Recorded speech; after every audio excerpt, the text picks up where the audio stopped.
Welcome to this explainer. Okay, let's just dive right into the ultimate what if about our future and shatter some old assumptions about work. Imagine waking up 10 or 20 years from now and realizing the job you prepared for, the one society promised was a safe bet, basically no longer exists in the way you expected. The old idea of a linear career has been totally broken into pieces. Some roles have vanished entirely, others have completely transformed, and brand new ones have just appeared out of thin air. Today, we're going to explore the absolute truth about jobs in the future. So let's instantly tackle the biggest anxiety we all share. What actually happens when machines get smarter, companies get leaner, and the old rules of work just stop making sense?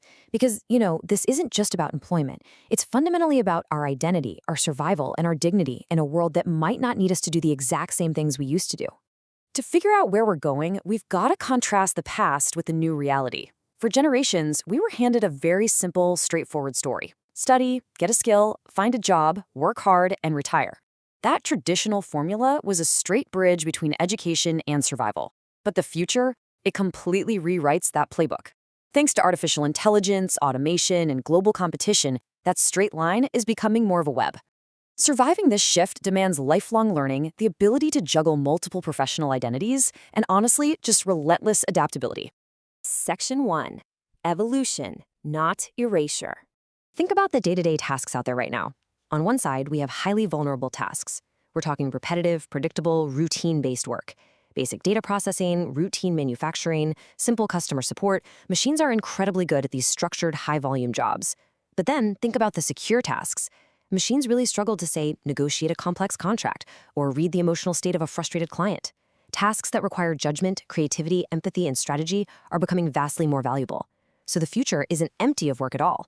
It's just full of completely different work. And here's the exciting part. History shows us that technological shifts always invent new roles we can barely even imagine at the start. I mean, nobody in the 19th century agrarian era could have pictured a social media manager, right? Well, today, we are seeing the birth of wild new roles like drone fleet managers, AI trainers, prompt designers, and digital trust officers. The future is going to create jobs around systems we don't even fully understand yet, moving heavily into space, biotech, climate adaptation, and immersive digital services. Section 2.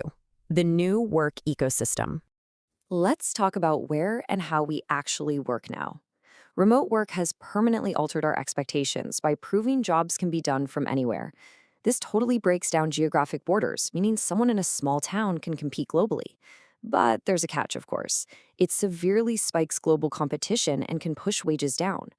Right alongside this, the gig economy is exploding, offering incredible flexibility for creators, consultants, and independent contractors.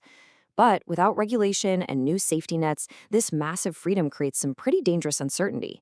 A system that is hyper-efficient for companies can actually become deeply exhausting for people without long-term security. So, what's the crucial takeaway here? Your actual job title might matter far less than your skill stack. In a future that looks less like a ladder and way more like a web, workers are going to increasingly need multiple identities. You might be a teacher and a creator, or a healthcare worker and a data interpreter. Flexibility itself literally becomes your form of security. If you can combine diverse skills and cross boundaries between different fields, you become incredibly resilient to automation. Section 3. The human premium. What's really fascinating about this next concept is how machines will actually make our uniquely human traits more valuable than ever.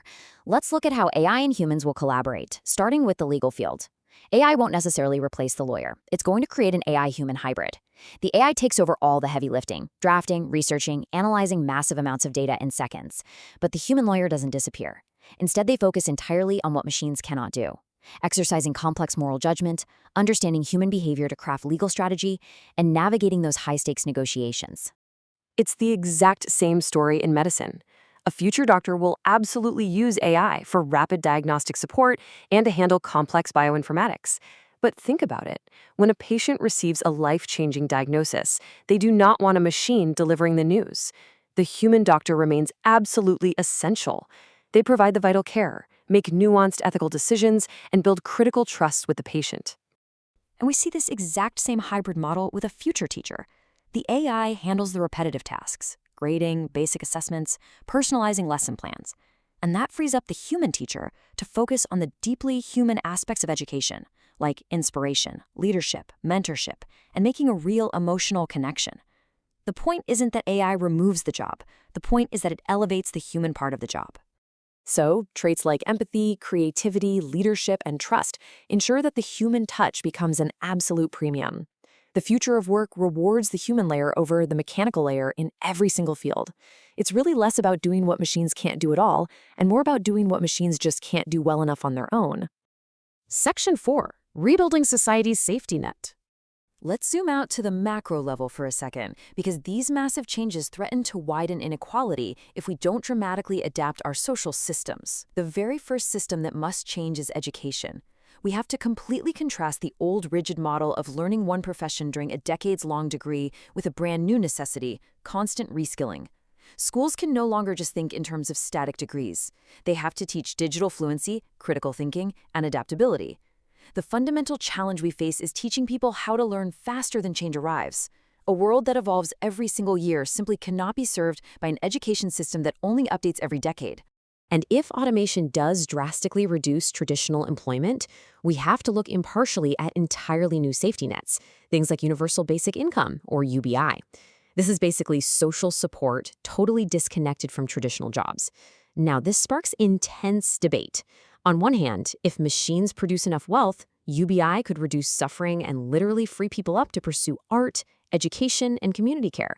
But on the other hand, it sparks incredibly complicated debates about dignity, fairness, motivation, and who ultimately gets to decide how wealth is distributed. It asks the ultimate question: do humans still need to work in the old way to deserve a stable life? Section 5. Purpose beyond the paycheck. There's this fantastic quote: "People do not only want to be paid, they want to matter." And honestly, this is the emotional heart of our explainer today. Work provides structure, identity, community, and meaning. If the future reduces the sheer need for human labor, societies have to be incredibly careful. We absolutely cannot let a world with fewer traditional jobs become a world of emptiness. People aren't just asking, will I have a job? They are asking, will I still matter? We can connect this deep psychological need to matter directly with the rapidly growing fields that strictly require human care and physical intervention. Sectors like healthcare, elder care, mental health, and climate resilience are vital right now. As the planet physically changes, jobs in disaster response, water management, and infrastructure adaptation are going to explode. Furthermore, aging populations are going to require massive amounts of care coordination and assisted living. These are jobs that depend entirely on human trust, sensitivity, and responsibility. The world might automate machines, but it still deeply, deeply needs people to care for people and the planet. So, bringing it all together, the future is not some automatic, unstoppable march toward human obsolescence. It's a negotiation. It's a delicate balancing act between efficiency and dignity, between automation and fairness, between productivity and purpose. The outcome of all this depends entirely on the policy, business, and education choices that we are making today. This transition from fear to opportunity, it is fully possible. As the saying goes, the future of jobs is not just loss, it is transformation plus invention. The best version of the future won't be one where humans are no longer needed. It will be one where humans are needed in better, more creative, and significantly more meaningful ways. We have the power to choose to build a world that prioritizes human belonging right alongside technological growth. So I want to end this explainer with a final lingering thought for you. In a future that rewards adaptability, curiosity, and emotional intelligence, when machines eventually take over the repetitive, the mundane, and the completely predictable, what will you choose to do? How will you build your own skills stack to ensure you don't just survive, but truly matter in tomorrow's world? Thank you so much for exploring the truth about jobs in the future with me today.